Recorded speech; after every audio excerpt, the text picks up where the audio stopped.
विजय तिलक देख रहे हैं आप और एबीपी गंगा पर महा कवरेज देख रहे हैं मतदान की। उत्तर प्रदेश में और उत्तराखंड में दोनों ही राज्यों में मतदान जारी है। तमाम सहयोगी हमें रिपोर्ट कर रहे हैं, लेकिन इस वक्त एक बड़ी अपडेट मिल रही है। ब्रेकिंग सेंटर चलेंगे गुंजन दीक्षित के पास, वो हमें बताएंगे कि बड़ी अपडेट क्या है। बिल्कुल राजेंद्र, जो बड़ी जानकारी इस वक्त मिल रही है, बरेली के बूथ नंबर 374 पर ईवीएम खराब होने की जानकारी सामने आई है। बरेली में बूथ नंबर 374 पर वोटिंग की शुरुआत अभी तक नहीं हो पाई है, जबकि सुबह 7 बजे से मतदान शुरू हो चुका है। सुबह से ही वोटिंग के लिए वहां पर लोग खड़े हुए हैं। 374 पर ईवीएम खराब होने की जानकारी सामने आई है। आधा घंटा बीत चुका है, निकल चुका है, क्योंकि 7 बजे से उत्तर प्रदेश में मतदान शुरू हुआ है, लेकिन इस बूथ पर अभी तक वोटिंग शुरू नहीं हो पाई है। वोट देने के लिए लोगों की भीड़ वहां लगती जा रही है, लाइन में लोग खड़े हुए हैं, लेकिन वोटिंग की शुरुआत ईवीएम खराब होने की वजह से नहीं हो पाई है।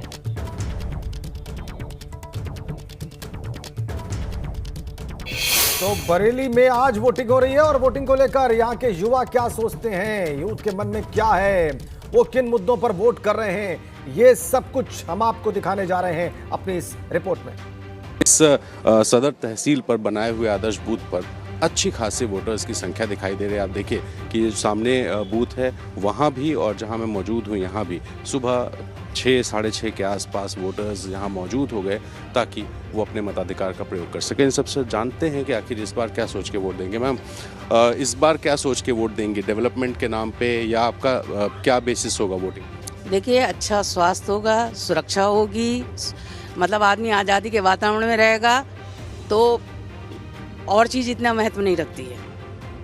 यही आपकी प्रायोरिटी? बिल्कुल बिल्कुल। मैम, आप फर्स्ट टाइम वोटर हैं? हाँ जी, फर्स्ट टाइम वोट दे रही हूँ और मेरी यही होगी कि हाँ, एजुकेशन और सेफ्टी मेन चीज़ रहे गर्ल्स की, और बस उसी के लिए ही, मतलब जो जहाँ पे मुझे लगेगा कि हाँ अच्छी सेफ्टी और अच्छी एजुकेशन मिल रही है, वहीं पे मेरा वहाँ पे वोट। तो पहली बार वोटर बनी हैं और सुबह वोटिंग शुरू होने से पहले आप तो बहुत एक्साइटमेंट है। हाँ, मतलब फर्स्ट टाइम वोटिंग है तो उसका अलग एंथुजियाज्म और एनर्जेटिक रहते हैं, तो वही वाली चीज़ है। तो पहला सोच रही हूँ कि हाँ ठीक है, पहली बार वोटिंग है तो अच्छे से वोटिंग दी जाए, तो इसीलिए पहले। आप क्या सोच के वोट देते हैं? आपका क्या इशू होता है? जाति धर्म होता है, डेवलपमेंट होता है, क्या होता है?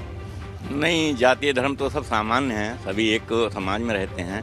बस मेन चीज़ है आदमी की सुरक्षा, मेन चीज़ है। दूसरा ये है, जब सुरक्षा होगी तो डेवलपमेंट तो अपने आप हो जाएगा। मान लीजिए आपने 10 रुपये कमाए, 10 भी लूट के ले गया तो आपके पास कुछ नहीं बचा। तो सुरक्षा तो मेन चीज़ है, डेवलपमेंट तो होगा ही साथ में। आदमी का जब स्वच्छंद होगा तो अच्छा काम भी करेगा। आप क्या देखिए, बड़ी जानकारी बरेली से ही सामने आ रही है। बरेली के बूथ नंबर 374 पर ईवीएम खराब होने की जानकारी सामने आई है। बूथ नंबर 374 पर अभी तक वोटिंग की शुरुआत भी नहीं हो पाई है। सुबह से ही वोटिंग के लिए लाइन में लोग वहां पर खड़े हुए हैं, लेकिन ईवीएम खराब होने की वजह से अभी तक एक भी वोट कास्ट बूथ नंबर 374 से नहीं हो पाया है, क्योंकि ईवीएम खराब होने की जानकारी वहां से सामने आ रही है। और ये देखिए, तस्वीरें आपको दिखा रहे हैं। पोलिंग बूथ पूरी तरीके से सजा हुआ है, लेकिन ईवीएम खराब होने के कारण अभी तक वोट कास्ट यहां पर नहीं हो पाया। लोगों की लंबी लाइन यहां पर आप इन तस्वीरों में देख पाएंगे।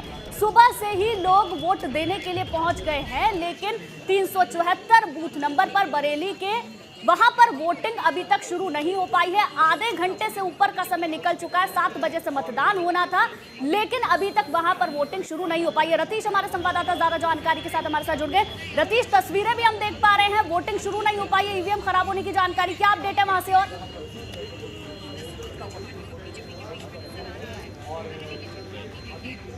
रतीश, मेरी आवाज आप तक पहुंच रही है? चलिए फिर से उनसे जुड़ने की कोशिश करेंगे। बहरहाल ये तस्वीरें आप देखिए, बरेली के बूथ नंबर 374 की तस्वीरें आप देख रहे हैं, जहां पर ईवीएम खराब होने की वजह से अभी तक वोटिंग शुरू नहीं हो पाई है। लोगों की लंबी लाइन भी आप यहां पर देख सकते हैं। सुबह से ही लोग अपना वोट कास्ट करने के लिए बूथ पर पहुंच रहे हैं, लेकिन ईवीएम खराब होने की जानकारी बरेली के इस बूथ से सामने आई है। बूथ नंबर 374 पर वोटिंग अभी तक शुरू नहीं हो पाई है, जबकि आधे घंटे से ऊपर का वक्त हो चुका है, क्योंकि सुबह 7 बजे से ही मतदान शुरू होना था और अभी तक ईवीएम खराब होने के कारण वहां कोई भी वोट कास्ट नहीं कर पाया है। वोटिंग वहां पर शुरू नहीं हो पाई है। लोग हालांकि पहुंच रहे हैं। तस्वीरों में आप देख सकते हैं, एक्सक्लूसिव तस्वीरें हम आपको दिखा रहे हैं। लोग लगातार वहां पर पहुंच रहे हैं। अब जैसे ही ईवीएम ठीक होगा, उसके बाद ही ये लोग अपना वोट कास्ट यहां पर कर पाएंगे। ठीक है, तो आपने तस्वीरें देख ली बरेली की, ईवीएम खराब, लोग कतारों में लगे हुए हैं। हमें हर जगह से अपडेट मिल रही है। संभल अब हम चलेंगे, संभल में भी वोटिंग चल रही है और वहां से क्या अपडेट है ये बलराम पांडे हमें दिखाने और बताने जा रहे हैं। संभल से क्या खबर है आपके पास बलराम? बिल्कुल राजेंद्र, संभल में भी मतदान शुरू हो गया है और लाइनें देखने को मिल रही हैं मतदाताओं की। हम सीधे आपको तस्वीरों के माध्यम से दिखाने की कोशिश करेंगे कि इस वक्त हम संभल विधानसभा के बूथ संख्या 242 पे मौजूद हैं, जहां आप देख सकते हैं कि मतदाताओं की लाइन लगी हुई है। हम इन्हीं से जानने की कोशिश करेंगे कि आखिरकार किन मुद्दों को लेकर के आज ये मतदान करने जा रहे हैं, कौन से ऐसे मुद्दे हैं जो संभल में इस बार चुनावी मुद्दे बने हैं। क्या नाम है आपका? मेरा नाम अशोक है। अशोक जी, ये बताइए कौन से मुद्दे हैं जिन्हें ध्यान में रख करके आप मतदान करेंगे, क्योंकि मतदान के लिए आप लाइन में लगे हो? मतदान के लिए लगे हुए हैं। मोदी जी, योगी साहब जी बहुत अच्छा कर रहा है सबके लिए। ये ना हिंदू मुसलमान सबके लिए अच्छा कर रहा है। खाने के लिए जब आप बताइए आप क्या? अच्छा काम कर रहे हैं, बहुत सही काम कर रहे हैं दोनों। तो कौन से ऐसे मुद्दे होंगे जिन्हें ध्यान में रख करके आप मतदान करेंगे? योगी जी बहुत अच्छा काम कर रहे हैं सबके लिए, सबका साथ सबका विकास, बहुत अच्छा काम कर रहे हैं। यानी विकास मॉडल होगा आप लोगों के मतदान करने का। आप क्या कहेंगे, कौन से ऐसे मुद्दे हैं जिन्हें आप ध्यान में रखकर मतदान करेंगे? जी बहुत बढ़िया काम कर रहे हैं, बहुत अच्छी सुविधा मिल रही है इनकी सरकार, बहुत अच्छी कर रहे हैं कार्य। ठीक, तो यानी विकास मुद्दा है आप लोगों। ठीक है बलराम, मतदाताओं की राय है, मतदाता अपनी राय व्यक्त करने के लिए स्वतंत्र है, लेकिन आपका सवाल मुद्दों को लेकर था बलराम कि संभल में मुद्दे क्या हैं इन मतदाताओं के मन में। अब उन्होंने अपनी राय व्यक्त की है। बहरहाल हमें तस्वीरें भी मिल रही हैं। सहारनपुर हम चलेंगे सनुज शर्मा के पास और देखते हैं कि उनके पास बताने के लिए क्या खास है। Sanuj, over to you. और लेकिन उससे पहले पुष्कर सिंह धामी की बात सुन लेते हैं। खटीमा आपको लिए चलते हैं।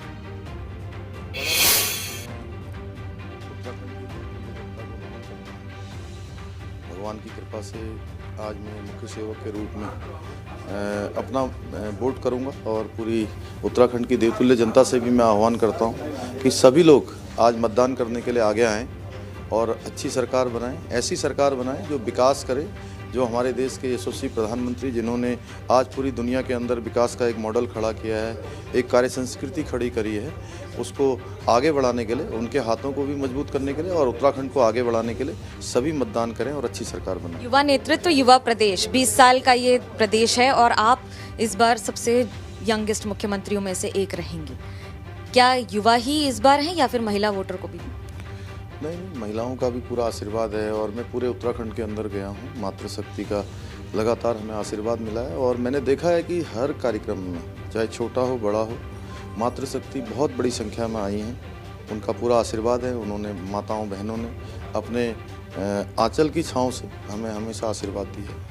हरीश रावत इस बार मैदान में है, वो कह रहे हैं कि आपकी सरकार ने काम कम किया है, उनके काम का उद्घाटन ज़्यादा किया है।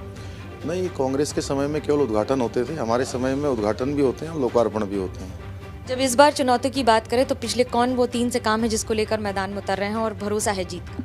नहीं, हमने हर क्षेत्र में काम किया है। सड़कों के क्षेत्र में काम हुआ है, रेलवे के क्षेत्र में काम हुआ है, स्वास्थ्य के क्षेत्र में काम हुआ है और मैं कहूँ तो कोई क्षेत्र ऐसा बचा नहीं। शिक्षा का क्षेत्र हो, चिकित्सा का क्षेत्र हो, पर्यटन का, परिवहन का, हर क्षेत्र में काम हुआ है। इसलिए जनता यहाँ की काम को चुनेगी। आम आदमी पार्टी मैदान में है, सवाल उठा रही है कि आप बार बार प्रचार कर रहे थे, जब प्रचार थम गया उसके बाद भी कैसे जवाब देंगे इसका? नहीं, देखिए, आम आदमी पार्टी को यहाँ लोग नहीं मिल रहे हैं उत्तराखंड के अंदर और अब मैं कहीं जा रहा हूँ, चूँकि मैं यहाँ से प्रत्याशी भी हूँ और मेरी कर्मभूमि रही हो, यहीं मैं बड़ा हुआ हूँ। यहाँ के लोगों ने लगातार मुझे आगे बढ़ाया, सेवा का अवसर प्रदान किया। मैं उनके बीच में, चूँकि प्रचार पूरे प्रदेश में अभी तक कर रहा था, प्रचार थम जाने के बाद अंतिम दिन में जनसंपर्क कर रहा था, डोर टू डोर जा रहा था, तो उनको इससे परेशानी हो रही होगी। मैंने उनसे सहजता से कहा कि आप अपना प्रचार करें, हम अपना काम करने दें। अगर विकास बहुत किया है तो यूनिफॉर्म सिविल कोड को मैदान में उतारने की क्या ज़रूरत है? यूनिफॉर्म सिविल कोड उत्तराखंड के लिए बहुत ज़रूरी है और आने वाले समय में उत्तराखंड से वो पूरे देश के लोग उसको एक उदाहरण के रूप में अपनाएंगे और गोवा ने भी उसको माना है, गोवा ने भी उसे अपनाया है और हमारा राज्य चूँकि 2 पड़ोसी जो है विदेशी राज्यों से, विदेशों राष्ट्रों से घिरा हुआ है, एक सैनिक बाहुल्य प्रदेश है, ये देवभूमि है, देवभूमि की संस्कृति। और अब सीधा चलेंगे वीरेश पांडे के पास और वो बात कर रहे हैं केंद्रीय मंत्री मुख्तार अब्बास नकवी से इस वक्त। Over to you Veeresh. साथ न केवल पश्चिम उत्तर प्रदेश में, पूरे उत्तर प्रदेश में यहाँ पर एक ही फैक्टर है, MY फैक्टर। मोदी फैक्टर और योगी फैक्टर। MY फैक्टर मतलब मुस्लिम यादव फैक्टर से अलग फैक्टर? कभी ये फैक्टर जो है वो सांप्रदायिकता और संकीर्णता का प्रतीक होता था। आज ये MY फैक्टर यानी मोदी और योगी फैक्टर जो है सुशासन का, समृद्धि का और सुरक्षा का प्रतीक, विकास का फैक्टर है। 100% विकास। MY फैक्टर कितना काम करेगा दूसरे चरण में, तीसरे चरण में, पहले चरण में? सभी चरणों में काम कर रहा है और आप देख लीजिए कि इस वक्त योगी और मोदी और भारतीय जनता पार्टी चौतरफा दिखाई पड़ रही है। और एक चीज़ बहुत इस चुनाव में मुझे तो संतोष है इस बात का कि जो लोग जो है वो कम्युनल गीत पर सेकुलर संगीत बजाते थे और बजा करके जो है वो लोगों को गुमराह करते थे, लोगों को मंत्रमुग्ध करते थे कि कम्युनल गीत होता था और सेकुलर संगीत होता था। आज कम्युनल गीत पर सेकुलर संगीत जो है वो बूथ ऑफिस पर पिट चुका है। ठोको नीति क्या है? देखिए, ठोको नीति जो है वो शुद्ध रूप से लोगों की सुरक्षा की नीति। आप रामपुर से सांसद रहे, क्या संदेश देना चाहेंगे मतदाता? इस पर संदेश है कि सभी लोग अपने जम करके पूरे विश्वास और जुनून और जज्बे के साथ अपने मताधिकार का इस्तेमाल हमारे साथ मुख्तार अब्बास नकवी को आपने सुना। सभी लोग जुनून के साथ, विश्वास के साथ मतदान करें। एक्सक्लूसिव सबसे पहले मुख्तार अब्बास नकवी ABP गंगा पर थे और हमने दिखाया कि मुख्तार अब्बास नकवी ने कहा एक नया समीकरण है, MY समीकरण, मुस्लिम यादव समीकरण नहीं बल्कि मोदी और योगी समीकरण। योगी और मोदी समीकरण, MY समीकरण उत्तर प्रदेश में सभी ने सुना था कि मुस्लिम यादव समीकरण है, जो समाजवादी पार्टी की स्थापना 1992 में होने के बाद से ये सबसे महत्वपूर्ण फैक्टर रहा है समाजवादी पार्टी के उत्थान का, सरकार बनाने का। लेकिन एक नया नारा दिया है आज मुख्तार अब्बास नकवी ने। मतदान करने जा रहे हैं दनियापुर, जो उनकी मतदान का केंद्र है, अपने घर से निकल रहे हैं। रामपुर उनका फार्म हाउस है जहां पर मैं मौजूद हूं और सबसे पहले एक्सक्लूसिव उन्होंने बात की ABP गंगा से। वो कहा, देखिए बिल्कुल वीरेश बता रहे थे कि किस तरीके से रामपुर का रण दिलचस्प है और केंद्रीय मंत्री मुख्तार अब्बास नकवी किस तरीके से एक नए MY फैक्टर का जिक्र करते हुए नजर आए हैं, मोदी योगी। लेकिन रामपुर का समीकरण क्या है, आइए जल्दी से आपको ग्राफिक्स के जरिए समझा देते हैं, क्योंकि दूसरे चरण में अगर हर किसी की नजर रामपुर की शहर सीट और स्वार टांडा सीट पर टिकी हुई है। और बात करें रामपुर शहर विधानसभा सीट की, तो यहाँ से सपा के कद्दावर नेता आजम खान जेन से चुनाव लड़ रहे हैं और उनका मुकाबला कांग्रेस के नवाब कासिम अली खान से है और भाजपा के आकाश सक्सेना से। ये मुकाबला फिलहाल रामपुर जो शहर सीट है वहां पर नजर आ रहा है। आजम खान यहां से चुनाव लड़ रहे हैं। लेकिन इस बीच आइए आपको सीधा लिए चलते हैं उत्तराखंड के CM पुष्कर धामी की मां कुछ कह रही हैं, सुनवाते हैं। वोट मिलेंगे, जितना काम कर रहा है, जितना सब कुछ अच्छा कर रहा है, जितना विकास करेगा आगे की भी बहुत अच्छा ही कर रहा है। सब अच्छा ही बताते हैं, बहुत अच्छा कर रहा है। बोल रहे हैं मुख्यमंत्री दोबारा बनने की कोशिश है, वो हमारे बहुत सबकी कोशिश है। पूजन अर्चन किया आपने, पूजा पाठ की? कोई पूजा पाठ भी की, अपना इष्ट देवता की पूजा करते हैं हम। पूजा बहुत करी। ये पूजा में आप? पूजा में बहुत किया, आशीर्वाद दिया भगवान को बन जाए करके। सहयोग हमारे इष्ट देवता दयाल होंगे, सब भगवान दयाल होंगे। सब मंदिरों में पूजा करता है, सब मंदिर कहाँ जहाँ तहाँ मंदिरों की सेवा करी मेरे बेटे ने, बहुत अच्छा ही कर रहा है। लड़ाई बड़ी हो या छोटी, लेकिन माँ का आशीर्वाद कुछ ना कुछ कमाल कर ही जाता है। कैमरा पर्सन सूरज पांडे के उत्तराखंड के मुख्यमंत्री पुष्कर सिंह धामी की मां बात कर रही थी और तस्वीरें आप देख रहे थे, उनकी बात आपने सुनी। तमाम तस्वीरें हमें सहयोगी ग्राउंड जीरो से भेज रहे हैं, दिखा रहे हैं। देखिए, तमाम सहयोगी हमारे जुड़े हुए हैं लगातार अलग अलग जगहों से, जहां जहां पर वोटिंग चल रही है वहां की तस्वीरें हम आप तक पहुंचा रहे हैं विदाउट डिले, बिना किसी देरी के, तमाम जरूरी अपडेट्स के साथ। और ये सब कुछ जारी है, ये मां कवरेज जारी है। मां कवरेज आप देख रहे हैं ABP गंगा पर लगातार सुबह 6 बजे से। हर एक तस्वीर जो अभी तक हमें मिली है, जो बड़ी तस्वीर है, जो अहम तस्वीर है, वो सब हमने आपको दिखाई है। तमाम जरूरी अपडेट्स भी आपने देखी हैं, बड़े नेताओं की बात भी आपने सुनी है। 1 घंटे लगभग होने को है उत्तर प्रदेश में वोटिंग शुरू हुए और उत्तराखंड में वोटिंग की अब शुरुआत होने वाली है। और वोटिंग से पहले मुख्यमंत्री धामी ने लोगों से वोट डालने की अपील की। मैं उत्तराखंड की देवतुल्य जनता को नमन करता हूँ। भगवान की कृपा से आज मैं मुख्य सेवक के रूप में अपना वोट करूंगा और पूरी उत्तराखंड की देवतुल्य जनता से भी मैं आह्वान करता हूं कि सभी लोग आज मतदान करने के लिए आगे आएँ और अच्छी सरकार बनाएं, ऐसी सरकार बनाएं जो विकास करे और उत्तराखंड को आगे बढ़ाने के लिए सभी मतदान करें और अच्छी सरकार बनाएं।